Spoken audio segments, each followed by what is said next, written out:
दोस्तों नमस्कार, मैं B R Saini CS online classes में आपका स्वागत है। आज की इस वीडियो में दोस्तों हम पढ़ेंगे एल्कोहल के रासायनिक गुणों की चर्चा करेंगे।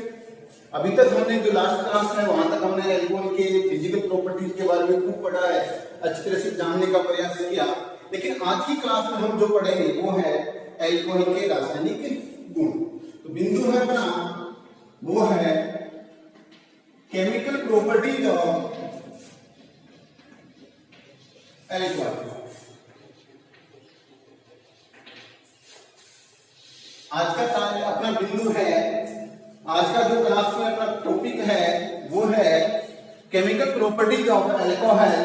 एल्कोहल के रासायनिक गुण। एल्कोहल कौन कौन से अभिक्रिया देता है, एल्कोहल किस प्रकार के रासायनिक अभिक्रिया प्रदर्शित करता है, इन सब के बारे में जानने का प्रयास हमें करेंगे। देखो, सामान्य रूप से हम एल्कोहल की स्ट्रक्चर की चर्चा करते हैं। सामान्य रूप से एल्कोहल की संरचना क्या होती है? R O और H। आपने को पता है ऑक्सीजन में दो लोन पे, ऑक्सीजन कितने लोन पे होते हैं? दो होते हैं। मैं इस R के स्थान पर कोई एल्किल समूह है तो मैं यहां कहता हूं ये एल्किल समूह है। ये अपने पास क्या है? एक एल्कोहल की सामान्य संरचना है।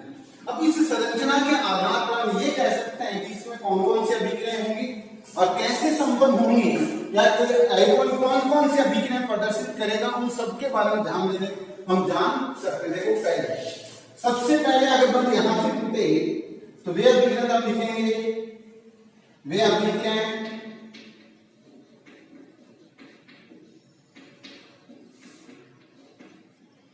जिनमें, अब देखो जिनमें क्या है, O और H के मध्य मैं टूटता हूं, बंध वियोजित होता हूं, बंध वियोजित होता हूं।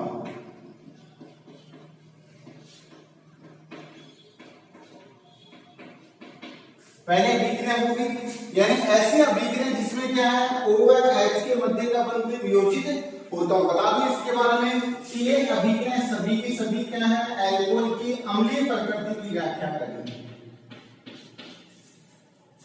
क्या दर्शाएंगे? एल्कोहल की अम्लीय प्रकृति दर्शाएंगे। प्रोटॉन का त्याग होगा, प्रोटॉन का त्याग होगा तो अम्लीय प्रकृति दर्शाएगा, प्रोटॉन का त्याग होगा तो क्या होगा? अम्लीय प्रकृति शो करेगा। ठीक है, ये तो अम्लीय प्रकृति की बात करेंगे। दूसरी बात करते हैं हम कहते हैं यहां से बंध वियोजित नहीं करवाते हैं, चलो यहां से बंध वियोजित करवा लेते हैं। अब क्या हो गया? C व O के मध्य का बंध, तो हम क्या लिखेंगे? वे अभिक्रियाएं जिनमें क्या, हम यहां लिखेंगे OH लिख देंगे, लेकिन यहां पर लिखेंगे C और OH। बंध वियोजित होता हो, ठीक है, सेम शब्द तो लिख देंगे बंध वियोजित होता हो। अब देखो ध्यान देना, ये अभिक्रियाएं सारी सारी कौन सी हैं? एल्कोहल की नाभिक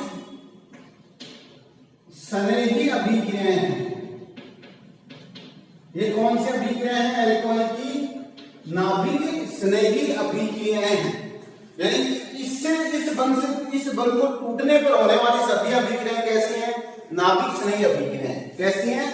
नाभिक स्नेही अभिक्रियाएं। अब देखो नंबर 3, ऐसी अभिक्रिया जिसमें दोनों बंध साथ में टूटते हो। ऐसे अभिक्रिया जिसमें दोनों बंधे साथ में टूटते हो, यानी हम क्या लिखेंगे? वे अभिक्रियाएं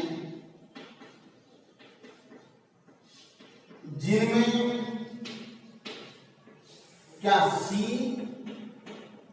O H, ये बंध भी वियोजित होता हो और ये भी वियोजित होता हो, बंध वियोजित होता हो।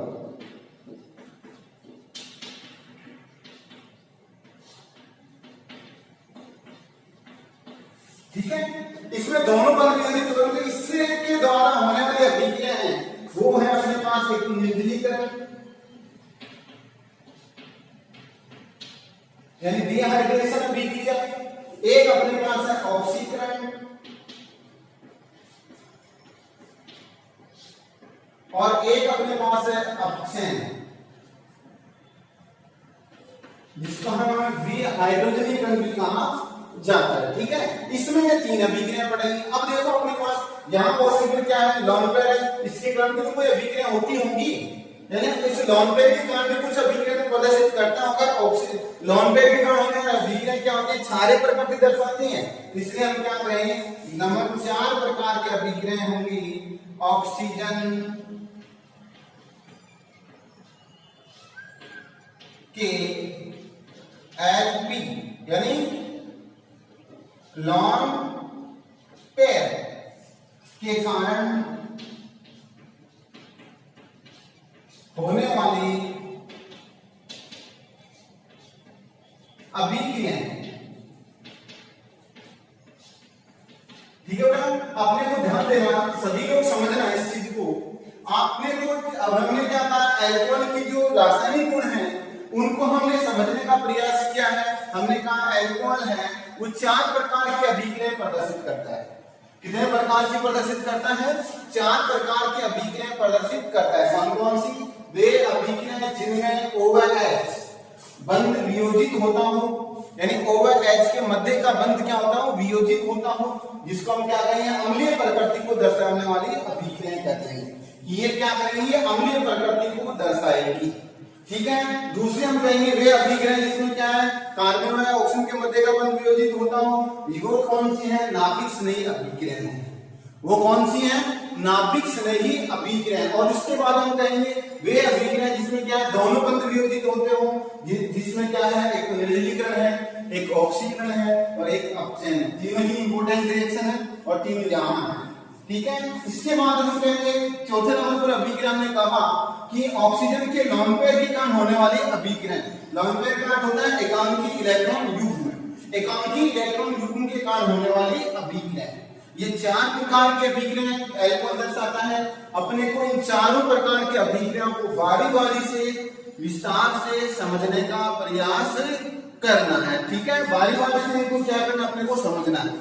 तो अब अपने पास क्या करें, हम एक एक के बारे में विस्तार से जानने का प्रयास करते हैं। तो पहले हम अम्लीय प्रकृति से चालू करते हैं, फिर धीरे धीरे हम क्या करेंगे, ये अभिक्रिया पढ़ लेंगे, फिर ये पढ़ लेंगे और फिर ये पढ़ लेंगे और एल्कोहल अपना क्या हो जाएगा, समाप्त हो जाएगा। ठीक है, तो सबसे पहले आज का जो पहला बिंदु, आज की जो अभिक्रिया है वो ये है, एल्कोहल की प्रथम प्रकार की जो अभिक्रिया है वो ध्यान देंगे। कौन सी, वे अभिक्रियाएं जिसमें क्या होता है, OH बंध वियोजित होता हो, यानी ऐसी अभिक्रियाएं जिसमें OH के मध्य का बंध क्या होता हो, वियोजित होता हो। ठीक है, अब देखो इसमें मुख्य रूप से हमने क्या लिखा है, अम्लीय प्रकृति को दर्शाने वाली अभिक्रियाएं हैं।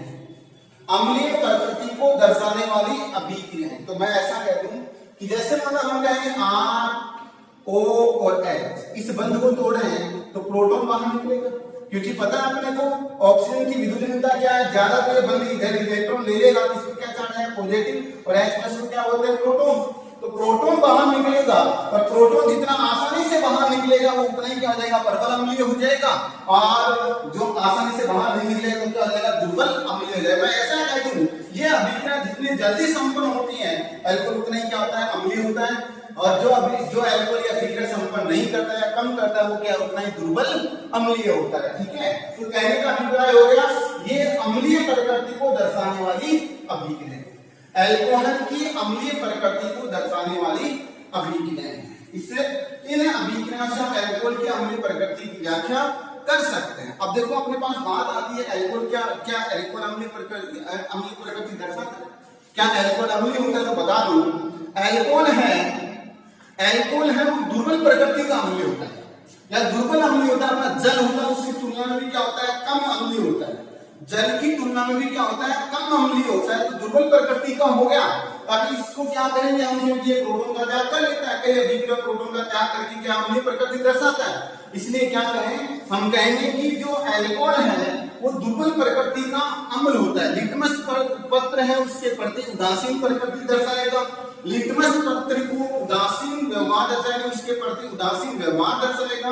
लेकिन सामान्य रूप से क्या है, जल की तुलना में क्या है, दुर्बल अम्लीय है। ठीक है, अब कई बार हम से पूछ लेते हैं कि सर अपने पास एल्कोहल तो अम्लीय है, आपने अभी कहा दुर्बल प्रकृति का अम्लीय है, तो कौन सा एल्कोहल प्रबल अम्लीय होगा? होगा, कौन सा दुर्बल होगा, या अम्लीयता को दर्शाने वाली अभिक्रियाएं कौन कौन सी होंगी, उनके बारे में ध्यान देने का प्रयास हमें कर रहे हैं। ठीक है, तो सबसे पहली अभिक्रिया इसमें है, इसकी फर्स्ट अभिक्रिया हम जानेंगे, वो ये जानेंगे अपने पास धातु है, क्षार धातु, क्षारीय मृदा धातु, तो हम कहेंगे सक्रिय धातु। तो सबसे पहले अभिक्रिया हम करवाएंगे वो क्या है, सक्रिय धातुओं के साथ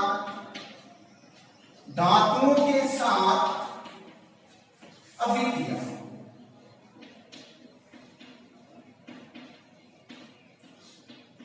ध्यान देना, सबसे पहले किसके साथ अभिक्रिया पढ़ेंगे हम, सक्रिय धातुओं के साथ अभिक्रिया। सक्रिय धातु में कौन से हैं, ऐसे धातु जिसके आणविक ऊर्जा का मान क्या होता है, कम होता है, आसानी से इलेक्ट्रॉन त्याग देते हैं, क्रियाशीलता ज्यादा होती है, वो क्या होते हैं, सक्रिय धातु होते हैं। और अपने को पता है एक चीज हमने शुरू से पढ़ते आ रहे हैं, छोटी क्लासों में पढ़ा था क्या, कि अगर मान किसी अम्ल की अभिक्रिया धातु से करवाते हैं तो पता है हाइड्रोजन गैस मुक्त होती है।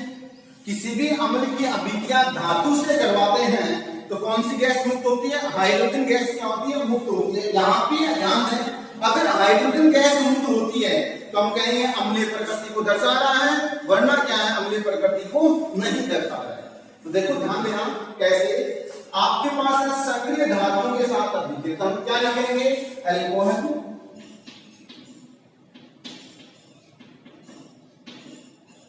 एल्कोहल की अभिक्रिया सक्रिय धातुओं के साथ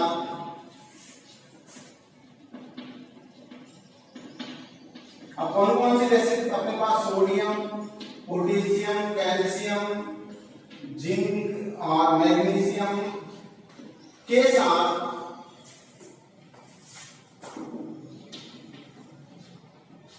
संपन्न करवाने पर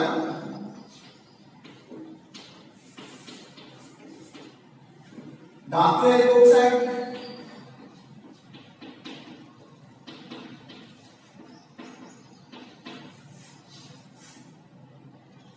धातु हाइड्रोक्साइड तथा हाइड्रोजन गैस प्राप्त होती है।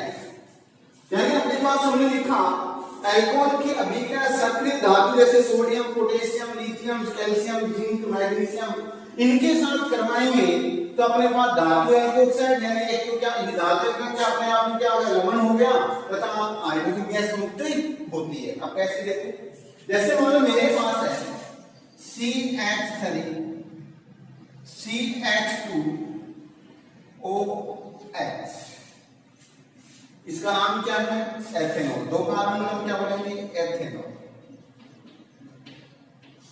अपने पास क्या है, एथेनॉल है। एथेनॉल की क्रिया आप किसी भी सक्रिय धातु के साथ करवा दो, जैसे मैंने करवा दी सोडियम के साथ, इसके साथ करवा दी, सोडियम के साथ अपने अभिक्रिया करवाई। ध्यान देना, सोडियम का परमाणु क्रमांक कितना है, 11। इलेक्ट्रॉन विन्यास क्या है, मैं लिखूंगा 2, 8 और 1। पहले कोष में 2 इलेक्ट्रॉन 11 है और 2, 8 और 1। पहले कोष में 2 इलेक्ट्रॉन, दूसरे में 8 और तीसरे में 1। ध्यान देना, पहला कोष पूरा भरा हुआ है, दूसरा कोष भी पूरा भरा हुआ है, लेकिन तीसरे कोष में एक ही इलेक्ट्रॉन है। या तो 7 इलेक्ट्रॉन ग्रहण करेगा या 1 इलेक्ट्रॉन का त्याग करेगा। तो इसी में क्या आसानी ये है कि वो 1 इलेक्ट्रॉन का आसानी से त्याग कर देता है, लेकिन इसके आईपी का मान क्या होता है, कम होता है। आप क्या कहोगे, यहाँ आपने लिया सोडियम, यह आसानी से इलेक्ट्रॉन का त्याग करके क्या बना लेगा, अपने पता है धनायन बना लेता है।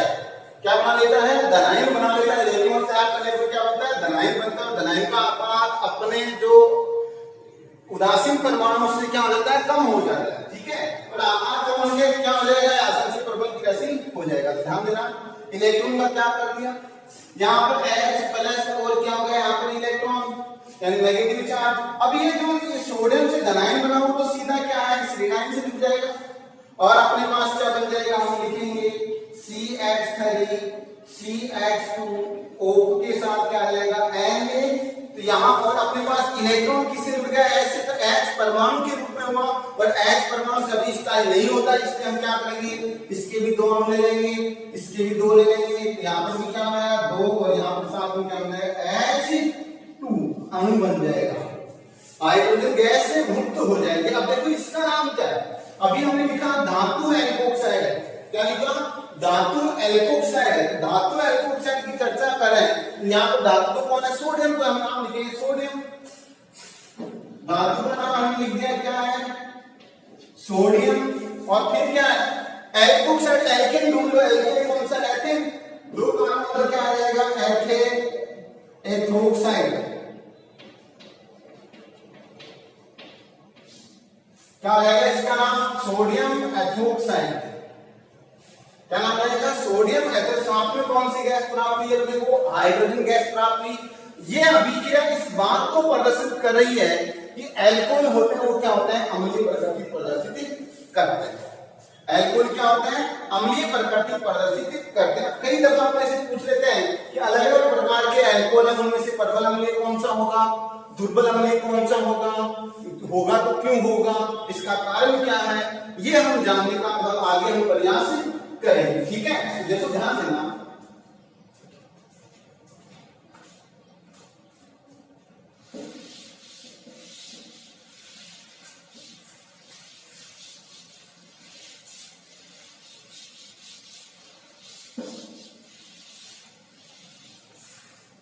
हम जानना कह सकते हैं एल्कोहल की अम्लीय प्रकृति का क्रम,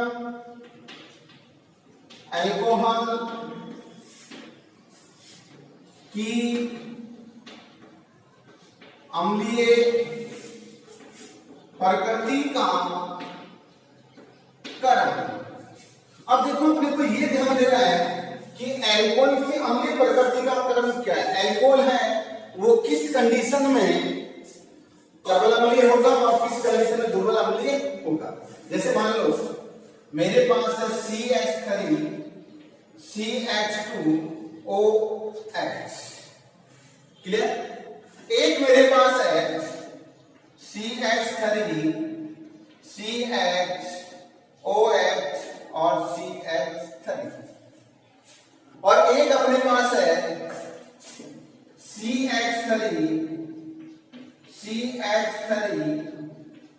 CH3 और OH। ये तो 1 डिग्री एल्कोहल है, ये 2 डिग्री एल्कोहल है, और ये 3 डिग्री एल्कोहल है। एक तो कौन सा 1 डिग्री एल्कोहल है, एक कौन सा 2 डिग्री एल्कोहल है, एक कौन सा 3 डिग्री एल्कोहल है। तीनों प्रकार के एल्कोहल अपने पास स्पष्ट नजर आ रहे हैं। अब आपको देख के ये बताना है तीनों में से प्रबल अम्लीय कौन सा है। अब प्रबल अम्लीयता का कारण जानने के लिए आपको ये निर्धारित करना है किसमें प्रोटॉन आसानी से निकल जाएगा, कौन सा अम्ल इनमें आसानी से प्रोटॉन का त्याग कर लेगा, वही क्या है प्रबल अम्लीय। आपको ये तय करना है कौन सा अम्ल आसानी से प्रोटॉन का त्याग कर लेगा, यही क्या है प्रबल अम्लीय होगा, और जो आसानी से प्रोटॉन का त्याग नहीं करेगा वो प्रबल अम्लीय नहीं होगा।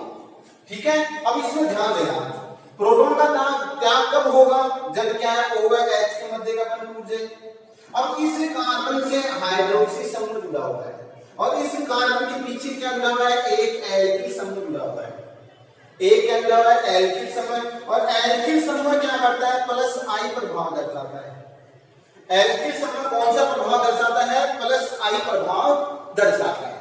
+I प्रभाव का मतलब है कि एल्किल समूह है वो बंध के इलेक्ट्रॉन अपने से दूर जाने का भेजने का प्रयास करता है, दूसरे को देने का प्रयास करता है। तो यहाँ पर एक समूह ऐसा विद्यमान है, इस सूत्र में एक समूह ऐसा विद्यमान है जो अपने बंध के इलेक्ट्रॉन दूसरे परमाणु को दे रहा है। ये एल्किल समूह इस बंध के इलेक्ट्रॉन इस कार्बन को दे रहा है, तो कार्बन का इलेक्ट्रॉन घनत्व बढ़ रहा है, कार्बन का इलेक्ट्रॉन घनत्व क्या हो जाएगा, बढ़ रहा है।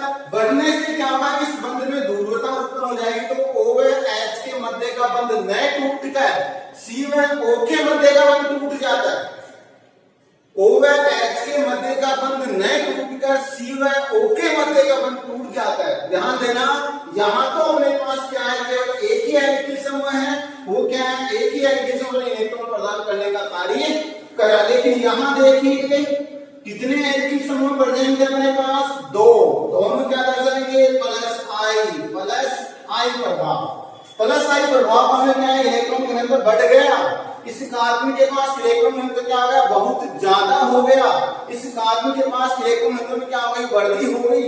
अब इलेक्ट्रॉन घनत्व इसका बढ़ गया तो बंद यहाँ से टूटना क्या आसान हो गया, और यहाँ से टूटेगा तो क्या होगा अम्लता नहीं दर्शाएगा। अब देखो यहाँ तो एक था प्लस आई प्रभाव, यहाँ कितने समय दो, लेकिन यहाँ देखिए 1 2 3 कितने इलेक्ट्रिक समूह जुड़े हुए हैं 3 इलेक्ट्रिक समूह जुड़े हैं, तीनों क्या दर्शाएंगे प्लस आई इफेक्ट, तीनों क्या दर्शाएंगे प्लस आई प्रभाव दर्शाएंगे। अब देखो 3 समूह विद्यमान हैं, क्या कौन से हैं 3 समूह विद्यमान, इलेक्ट्रॉन देने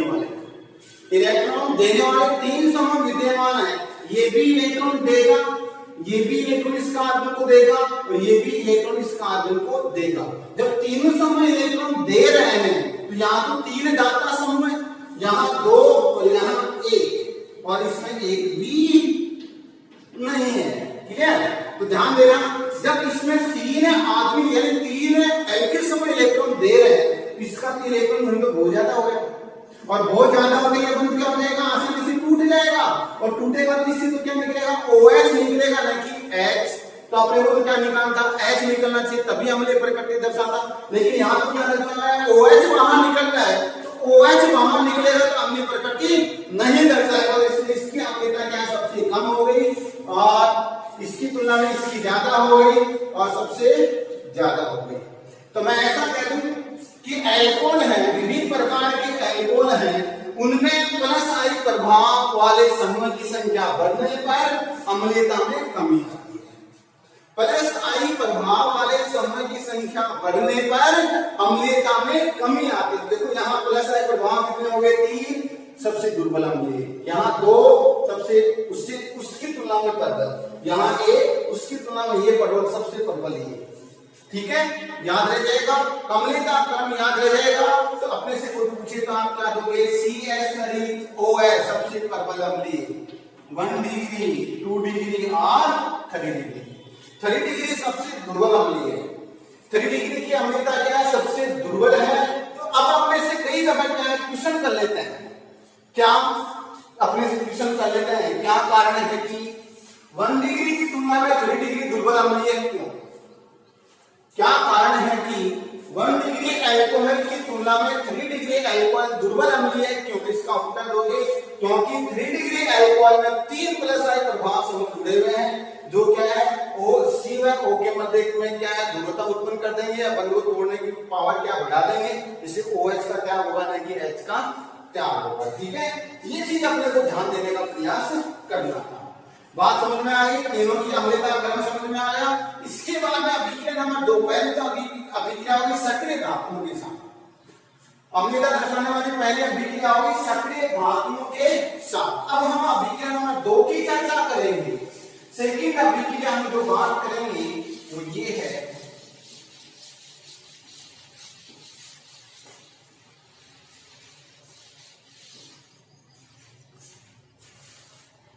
क्षार के साथ अभिक्रिया, बी लगाकर हम लिखेंगे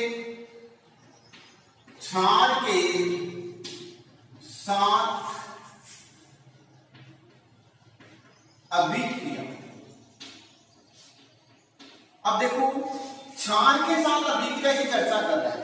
क्षार आपने बताया अम्ल और क्षार क्रिया करके लवण बनाते हैं, अम्ल और क्षार क्रिया करके क्या बनाते हैं लवण बनाते हैं, और लवण बनाते हैं इसका मतलब क्या अगर क्षार से क्रिया करके लवण बना लेता है तो हम क्या है अम्लीय प्रकृति दर्शाना है, वरना अम्लीय प्रकृति नहीं दर्शाता। तो आप देखो क्या लिखोगे अल्कोहल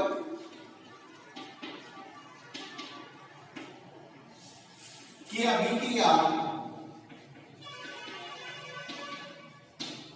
क्षार के साथ संबंध करवाने पर लवण का निर्माण होता है,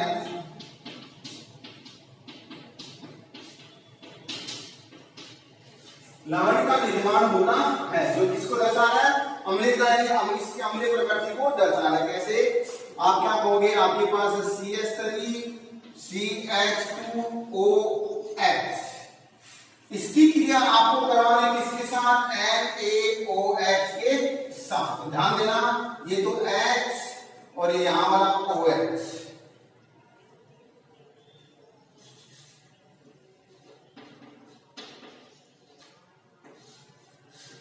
क्या बन जाएगा?